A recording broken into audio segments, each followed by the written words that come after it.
नमस्कार, मां आहियां प्रदीप बजाज। अचो त ॾिसूं सिंधीअ में ख़बरूं। सोपोर में सेना 2 आतंकियुनि खे मारियो। जम्मू कश्मीर जे सोपोर में सेना 2 आतंकवादियुनि खे मारियो आहे। मिलियल ॼाण मूजिबि सेना खे ख़बर मिली हुई त कंहिं घर में 2 आतंकवादी लिकियल आहिनि। सेना सर्च ऑपरेशन करे 2 आतंकवादियुनि खे मारे छॾियो हो ऐं सेना जो सर्च ऑपरेशन अञा चालू आहे।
NRC मुद्दे राजनाथ सिंह सरकार जो पक्ष रखियो। अॼु राज्यसभा में गृह मंत्री श्री राजनाथ सिंह NRC जे मुद्दे ते सरकार जो पक्ष रखंदे चयो त 30/7/2018 जो ड्राफ्ट आख़िरी न आहे। NRC सिर्फ़ गैरक़ाइदेसर घुसी ईंदड़ जे लाइ ठाहिण में आयो आहे, जेको सुप्रीम कोर्ट जे निगरानीअ में थी रहियो आहे। नवंबर 2013 को NRC अपडेशन के लिए भारत सरकार द्वारा नोटिफिकेशन जारी किया गया था और यह सारा कार्य बेहद मेटिकुलस तथा ट्रांसपेरेंट तरीके से किया गया है।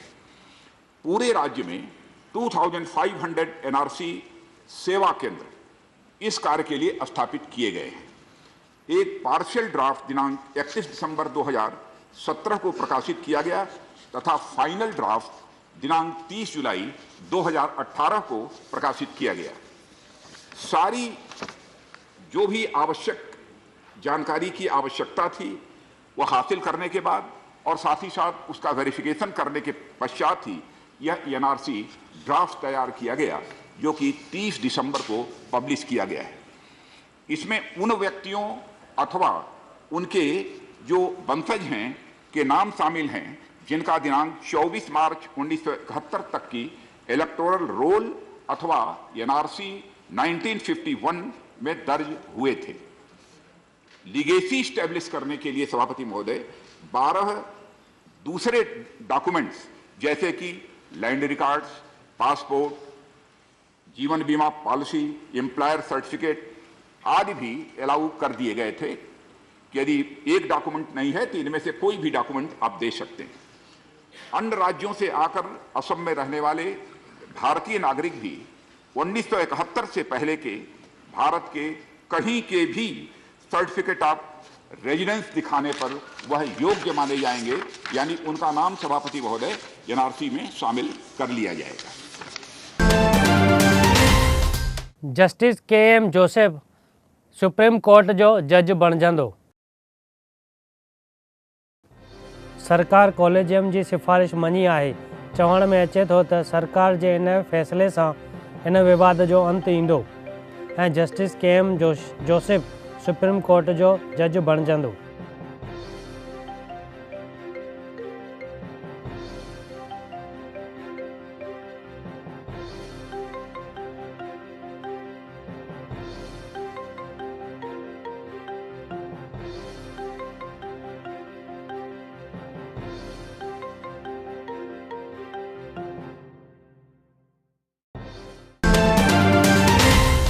अहमदाबाद में गैरकायदेसर अॾावतुनि ऐं पार्किंग जे ख़िलाफ़ मेगा ड्राइव। अहमदाबाद में दॿाइण जे करे ट्रैफ़िक जी मुश्किलात अचे थी। इन करे ट्रैफ़िक पुलिस 10 किलोमीटर जी मेगा ड्राइव कयो हो ऐं रस्ते ते थियल दॿाइण दूर करण में आया हुआ। इहा मेगा ड्राइव सारंगपुर ब्रिज खां बापू नगर ताईं हुई।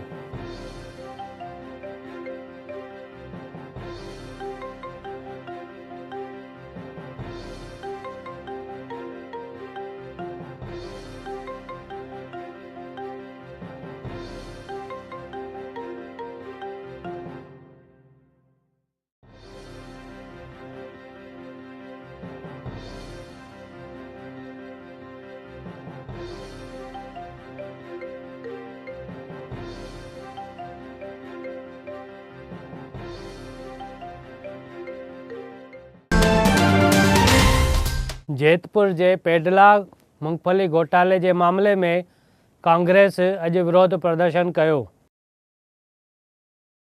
अॼु कांग्रेस नेता ऐं गुजरात विधानसभा में विपक्ष जो नेता प्रदेश धनाणीअ विरोध प्रदर्शन कयो हुओ।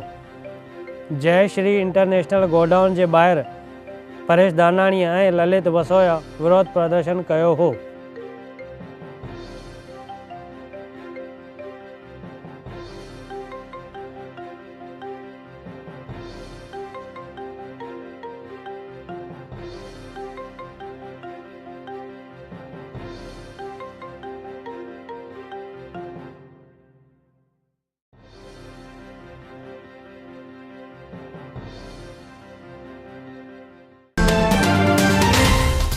राज्य भर में बरसाति जी री एंट्री।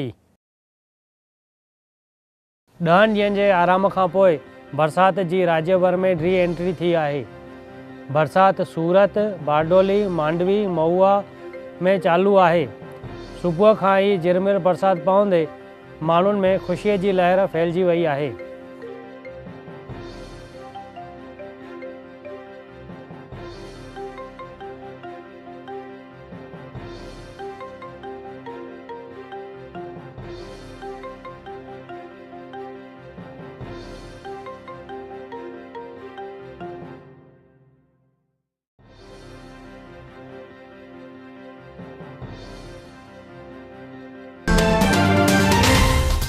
राजकोट में आंगड़ियुनि खे लूटियो वियो। राजकोट जे जसदण आटकोट रोड ते 2 आंगड़ियुनि खे लूटियो वियो आहे। 2 ॼणा बाइक ते वञी रहिया हुआ। पहिरीं उन्हनि सां टकर हणी किराए 2,70,000 जी रोकड़ ऐं 33 नंग हीरनि जी लूट करे भॼी निकिता हुआ। पुलिस तपास शुरू कई आहे।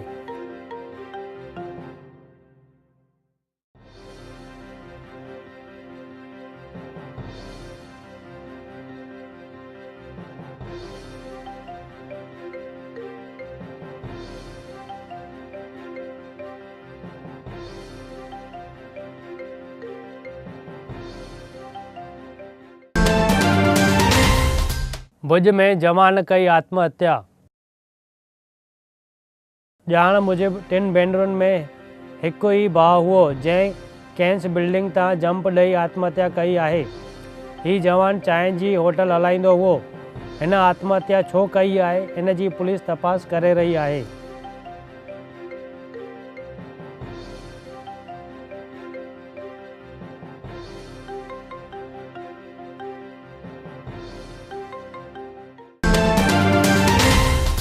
भुज जे सेना जवान जी राइफल चोरी। अहमदाबाद खां ट्रेन रस्ते भुज वेंदे सेना जे जवान जी AK-47 राइफल ऐं ॿियो सामान चोरी थियो आहे। इन जी उनखे ख़बर न पवण करे हिन जवान गांधीधाम रेलवे पुलिस में फ़रियाद लिखाई आहे।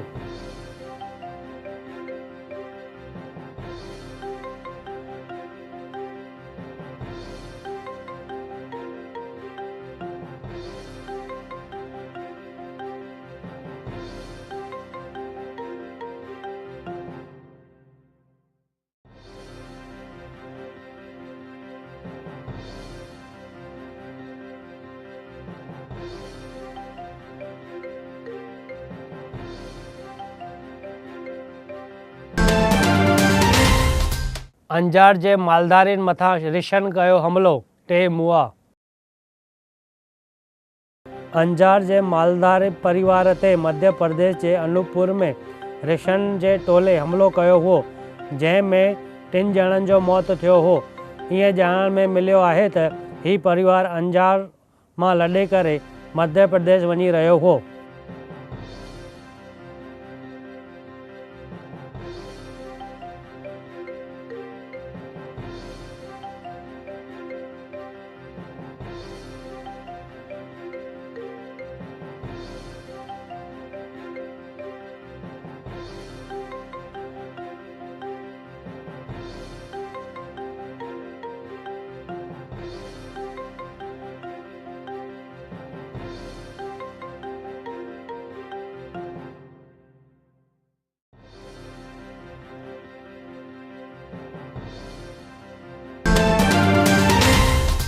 नखत्राणा जे नरोड़ा ॻोठ में ज़मीन धसिजण करे हिक जो मौत।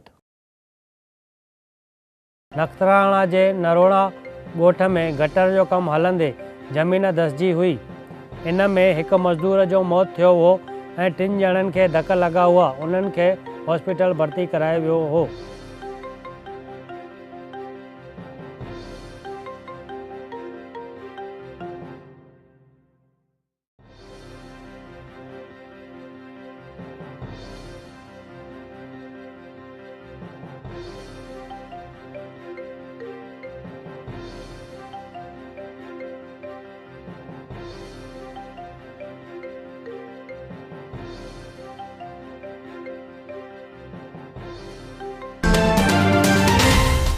मोबाइल कोर्ट जो भावनगर में ॿिए ॾींहुं विरोध।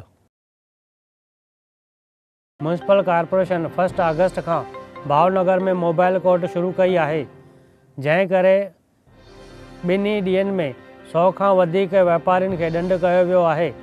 इन ते वापारियुनि इन जो विरोध कयो आहे ऐं मार्केट बंदि रखी उन जो विरोध कयो आहे। इन्हनि जो चवणु आहे त सिर्फ़ु वापारियुनि खे ई टारगेट करण में अचे थो।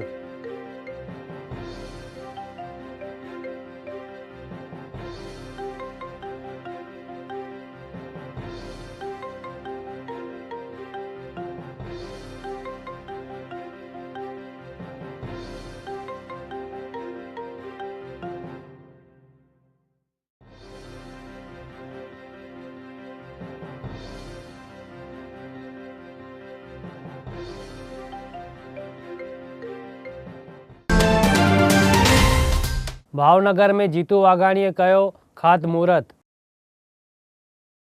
भावनगर जे विकास जे कमनि जो ख़ातमुहूर्त जो कार्यक्रम थियो, जेको गुजरात जे प्रदेश प्रमुख जीतूभाई वाघाणीअ जे हथां कराइण में आयो हो।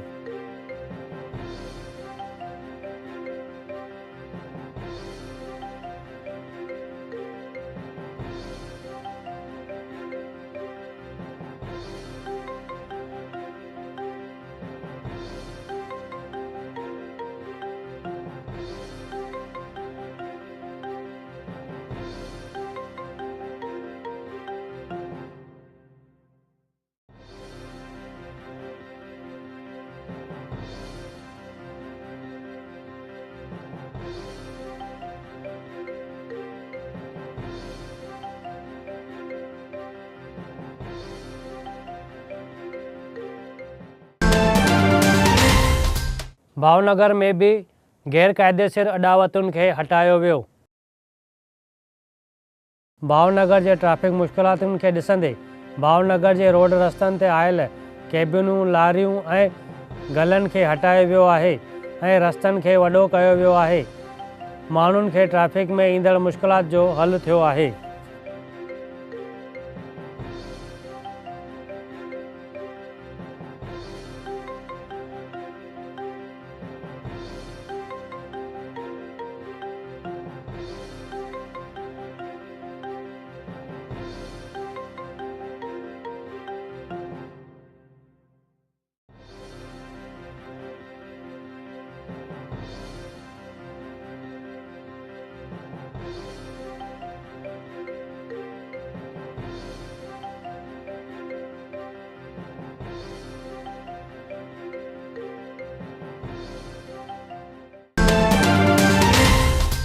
इमरान खान के शपथ समारोह में आमिर खान, कपिल देव, नवजोत सिंह सिद्धू ऐं गावस्कर के नींद। ॿुधायो पियो वञे त इमरान खान 11 अगस्त ते प्रधानमंत्री जी शपथ वठंदो ऐं इन शपथ समारोह में भारत के प्रधानमंत्री मोदी समेत कंहिं भी वॾे नेता के नींद न ॾिनी आहे। पर इमरान खान बुधर जे ॾींहुं आमिर खान, सुनील गावस्कर, कपिल देव ऐं नवजोत सिंह सिद्धूअ के शपथ समारोह में अचण जी नींद ॾिनी आहे।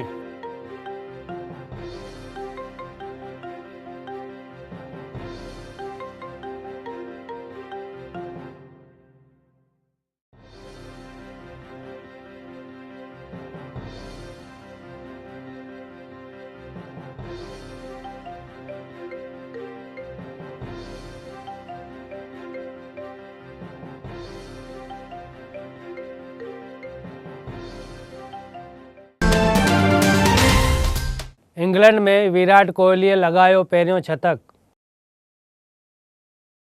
5 टेस्ट सीरीज़ के पहिरें टेस्ट मैच जे ॿिए ॾींहुं जी रांदि पूरी थींदे इंग्लैंड जो स्कोर 9 रन्सुनि ते 1 विकेट हो।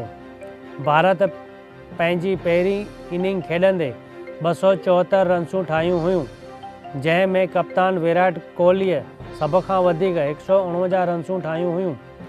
विराट जो इहो इंग्लैंड में पहिरियों शतक हो ऐं टेस्ट में कुल 22 शतक आहिनि।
अॼु 2 फिल्मूं बॉक्स ऑफिस ते पंहिंजी क़िस्मत आज़माईंदियूं। अॼु खां सिनेमा थिएटर में 2 फिल्मूं रिलीज़ थियूं आहिनि, जेके आहिनि फ़ने खान, मुल्क ऐं कारवां।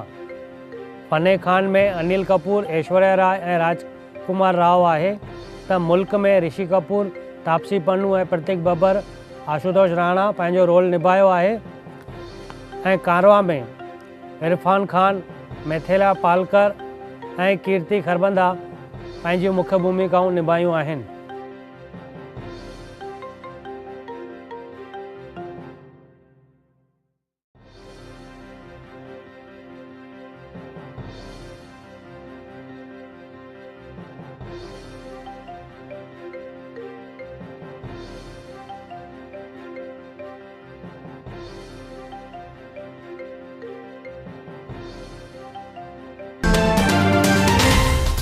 स्वामी शांति प्रकाश जो 112वां जन्म उत्सव मल्हायो वेंदो।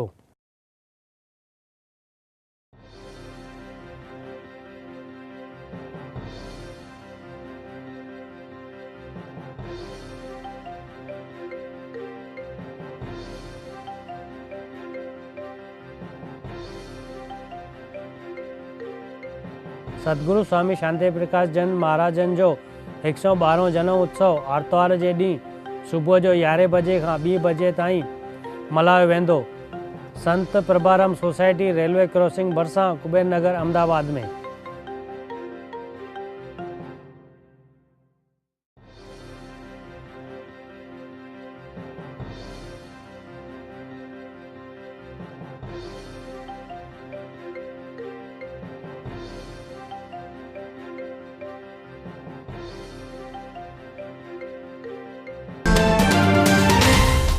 बड़ौदा में 4 अगस्त खां चालीहो शुरू।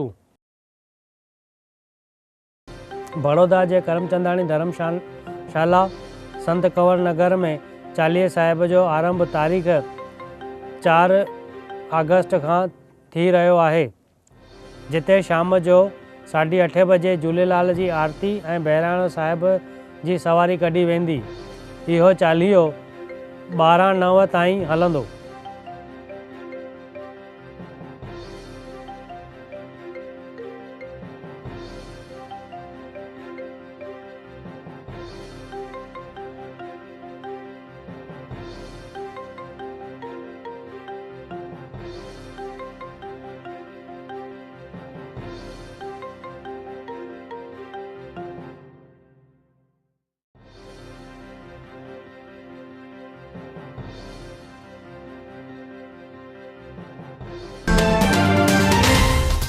ओरी ऐं रूबेला टीके जो MG स्कूल में आयोजन।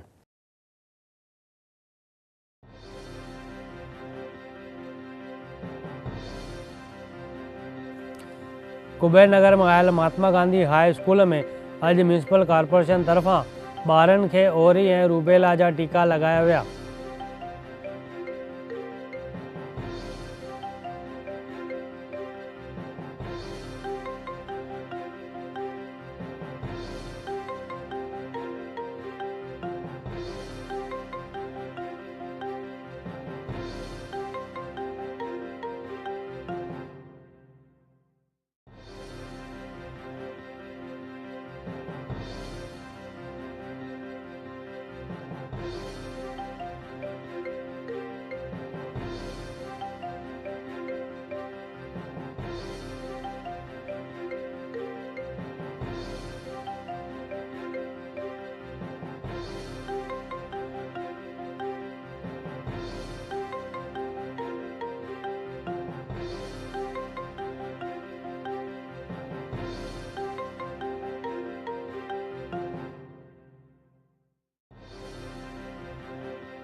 अॼु जी शेयर बाज़ार।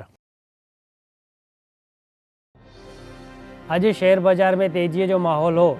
अॼु सेंसेक्स 391 पॉइंट वधी करे 37,556 पॉइंट 16 ते बंदि थियो हो ऐं निफ्टी भी 116.10 वधी करे 11,360 पॉइंट 80 ते बंदि थियो हो।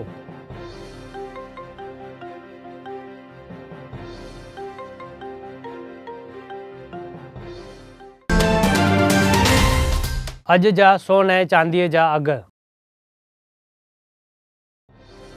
अॼु सोन जे अघनि जी ॻाल्हि कजे त 22 कैरेट सोन 28,910 रुपया ऐं 24 कैरेट सोन 30,990 रुपया 10 ग्राम जो अघु हुओ ऐं चांदीअ जो अघु 37,949 रुपया पर किलो हुओ।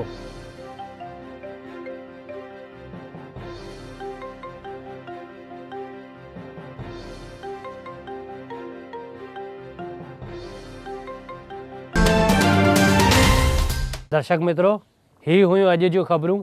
वरी मिलंदासीं सुभाणे साॻे ई वक़्तु। तेसिताईं ॾिसंदा रहो सिंधी TV।